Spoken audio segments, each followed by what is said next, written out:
Bueno, arrancamos este último bloque ya con la presencia en forma virtual del economista Enrique Sewach para analizar la situación y las perspectivas de la economía argentina. Enrique, ¿qué tal? ¿Cómo andás?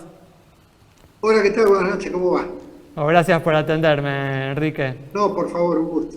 Hoy estamos viviendo, ¿no?, un año enturbiado por las elecciones legislativas y los efectos que todavía se hacen sentir de la pandemia de coronavirus. Aún así, se espera, ¿no?, una recuperación superior al 6% de la economía, luego de la caída del 10% del año pasado. ¿Coincidís con estos pronósticos, con estas expectativas que existen? Bueno, primero hay que separar, ¿no? De ese 6 o 7, 5% es básicamente el arrastre estadístico, digamos. Entonces, si la economía argentina no creciera nada este año, igual que sería 5%, porque estás comparando con el promedio del año pasado, que bueno, tuvo toda la caída que vos mencionabas.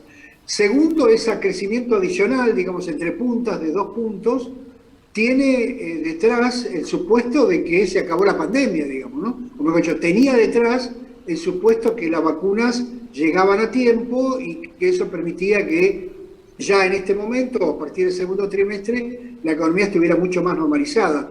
Ese supuesto no se está dando ni se va a dar, no sabemos cuándo finalmente vamos a poder avanzar con más normalidad, o inclusive hoy hay más dudas respecto a si no va a haber que retroceder. Con lo cual te diría que el 5 está asegurado por estadística, el resto veremos.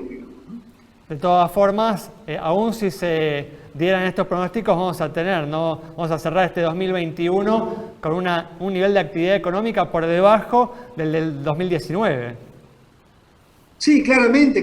Para recuperar el 2019 deberíamos estar creciendo. Bueno, a ver, Argentina va a recuperar el nivel prepandemia si crece al 3-4% anual recién en el 2023, o sea que claramente vamos a estar por debajo de ese nivel en los próximos años, ¿no? Hoy la pregunta, ¿no?, que uno se hace frente a este panorama es hasta qué punto esto va a ser resultado, ¿no?, de la pandemia y hasta qué punto es producto de la gestión económica de este gobierno. Bueno, me parece que es difícil separarlo, ¿no? A ver, la gestión económica se ve, por supuesto, influida por el problema de la pandemia, pero claramente se ha manejado todo el tema pandemia desde el punto de vista económico, me refiero, bueno, ni que hablar del tema sanitario, pero concentrémonos en lo económico, digamos, con cierta liviandad. O sea, se abusó de la emisión monetaria, porque se abusó del gasto que no hacía falta hacer el año pasado. Este año va a haber más expansión del gasto todavía, porque como vos lo mencionaste, es un año electoral, y todo financiado por el Banco Central, directa o indirectamente, o con emisión o con liberación del ELIX.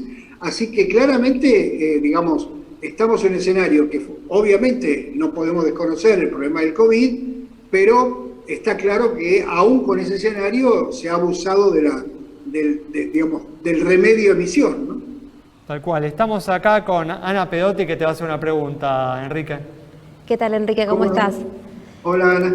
Quería saber cómo ves que va a seguir la calma cambiaria en estos próximos meses, sobre todo a partir del segundo trimestre, y si qué rol va a cumplir la inflación, si el gobierno va a lograr domarla a partir de abril.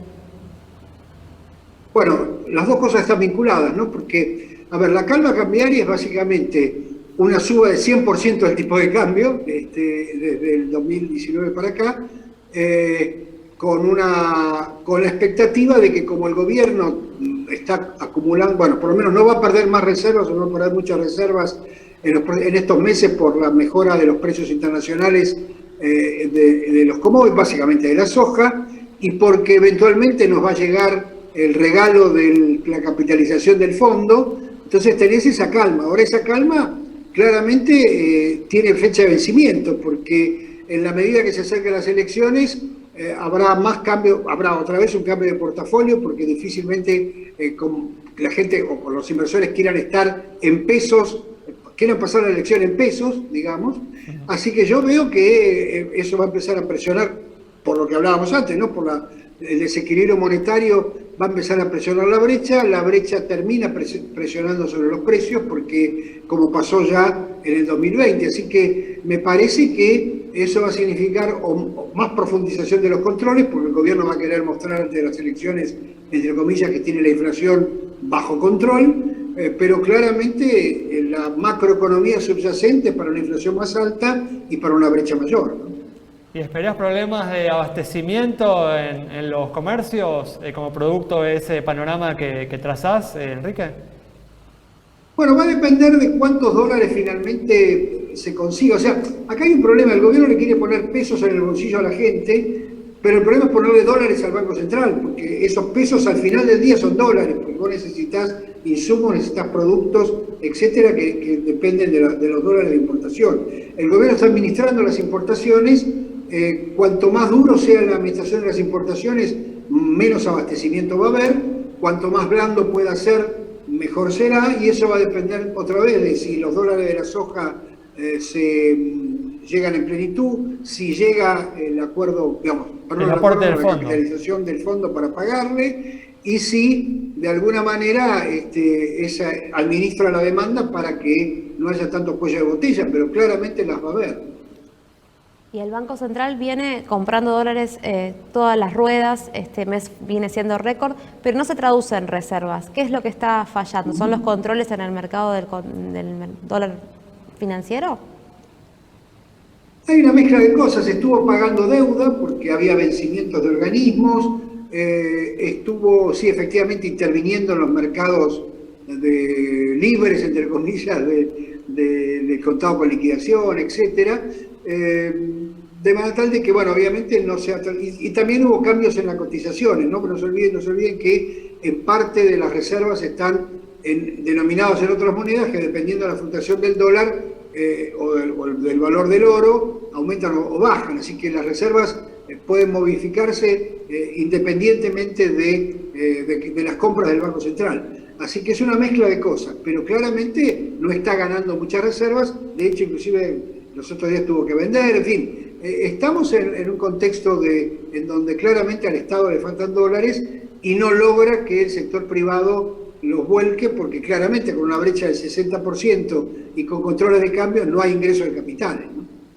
¿Crees, Enrique, que el gobierno va a seguir demorando la solución de los problemas que pueden tener costo político hasta después de las elecciones? No solamente hasta después, no sé si alguna vez lo va a solucionar. Digamos, el gobierno de Macri tampoco quiso enfrentar costos políticos muy grandes, ¿no? Entonces, a ver, la Argentina hoy necesita claramente un cambio de régimen. Ese cambio de régimen hoy no está disponible porque requiere un acuerdo político que tampoco está disponible. No creo que esté disponible inmediatamente después de las elecciones. Solo una crisis muy fuerte podría llevar a ese acuerdo. Crisis fuerte posiblemente no haya, hay más tema de estas implosiones más que estas explosiones. Así que no lo sé, claramente hasta las elecciones hay un programa electoral. El año termina con las elecciones y después veremos qué programa surge. Muy bien, Enrique, muchas gracias, muy claro, ¿eh? Cerramos entonces el programa de hoy con el análisis del economista Enrique Sewach sobre la situación que viene mostrando la economía argentina, cuál puede ser el grado de recuperación en este 2021 y lo que puede pasar luego de las elecciones de octubre. Nos reencontramos el próximo miércoles a las 20:30 aquí en Metro.